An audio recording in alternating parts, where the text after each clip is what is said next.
Hi everyone, welcome back to our channel. In this video, I will talk about the reasons for constantly going back to traditional teaching methods despite all the changes that have taken place in the ELT.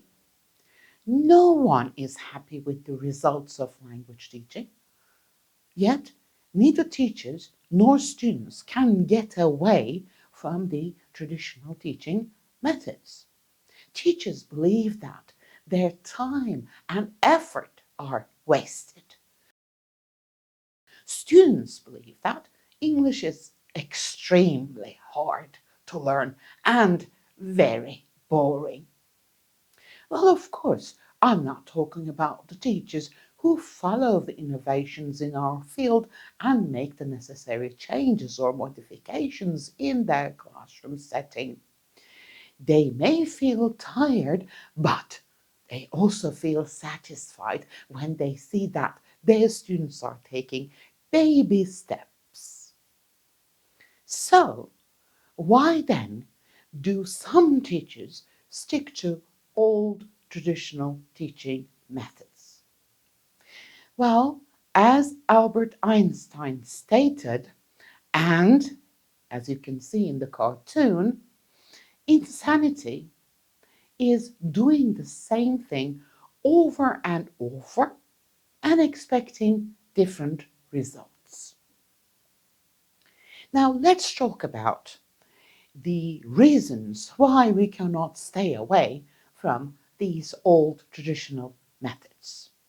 Number one is the practice of teaching grammar is an entrenched habit and a long time tradition, one that is accepted by both the student and the teacher. And as you all know, it is very hard to break a habit. Shall we try? Let's look at the word habit. When we remove H, we still have a bit. When we remove A, we still have bit. And when we remove B, we still have it. The second reason I can mention here is maybe that learning a language is a long and slow process. It is a cumulative process consisting of a very long series of small, often unnoticeable steps, creating the discouraging impression that nothing is happening.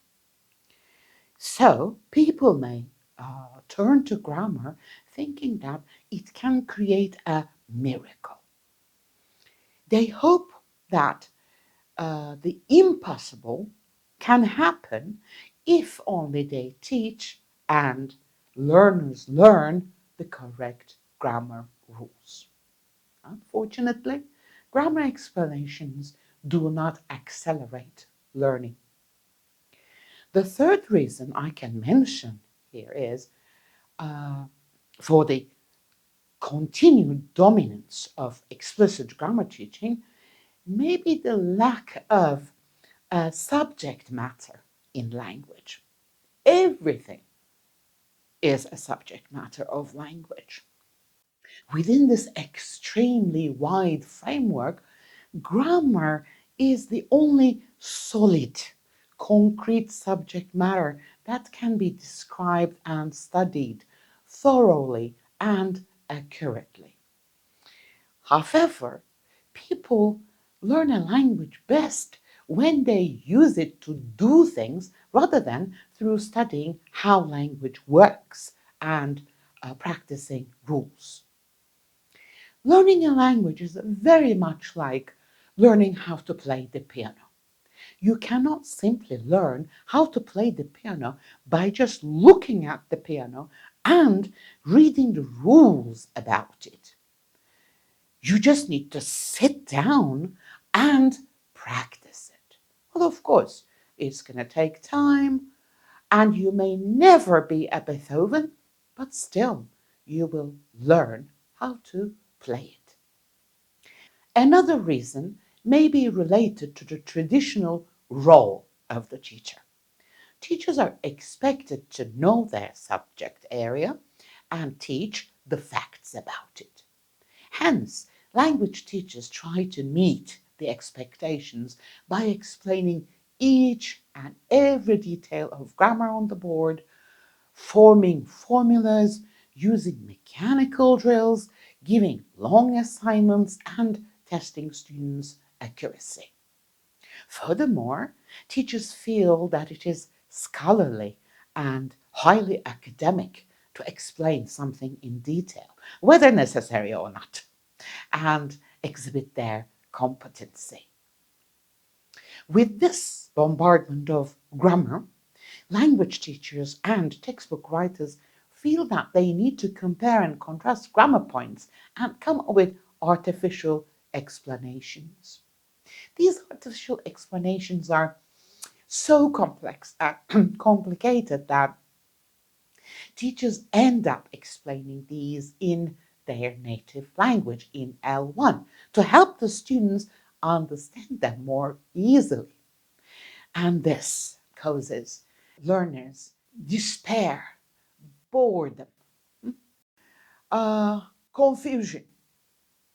Normally, different usages or different grammatical structures sometimes occur because of the richness of language. I strongly suggest the two previous videos, Rest in Peace Grammar Translation Method and Farewell Grammar Translation Method, to see some examples. The bottom line is there's no need to compare and contrast language structures, especially if the students are not advanced, like having C1 or C2 level language competency. Only highly advanced level people can sit down and discuss nuances. Furthermore, heavy reliance on L1, explaining everything in the native language, gives the students the wrong impression that translation is a natural language skill and that there is a one-to-one correspondence between languages. Besides, the real communicative value of English is lost, and there is no challenge left for learners. I want to share with you John Dewey's quote, which reads as, "If we teach today as we taught yesterday, we rob our children of tomorrow." If we let impulse, habits, and routine control our practice in the classroom setting, we cannot critically question what we have done and why we have done it, what alternatives are available, and what limitations there are. You may want to watch the videos related to reflective teaching to get an idea about how to change your practice when you find out that it is not working. Please remember that knowing does not automatically entail doing. Here we are talking about the difference between declarative knowledge and procedural knowledge. You may know something, but this doesn't mean that you're going to be able to do it. We need to stop thinking that just because as teachers we explain, students learn. That's not how human beings learn. We need to change. I know change is hard, but it's necessary. It can be scary, but worth trying. And I want to share this anonymous quote, which reads as, "Nothing changes if nothing changes." Change allows us to move forward in life and experience new and exciting things. When you don't actively work on evolving your personal and professional skills, life can become stagnant and there will be no progress. Being open to change, learning new skills, or trying out new techniques can bring about changes you never knew were possible. Not only in you, but also in your students. Well, that's all for this video. Thank you for watching. Please like this video and subscribe to our channel for more videos. Wish you all the best. Bye.